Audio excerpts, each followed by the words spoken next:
Hi guys, good afternoon guys. Luto tayo ng ampalaya guys na may giniling. Ayan. Ito ang ating be.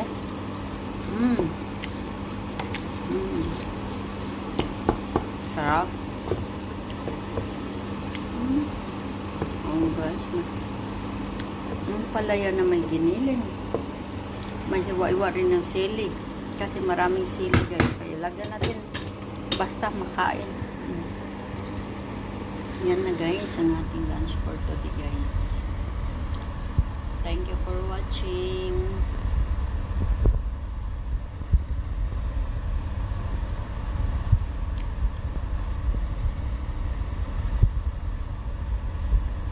Tiba-tiba na to sa kanin guys.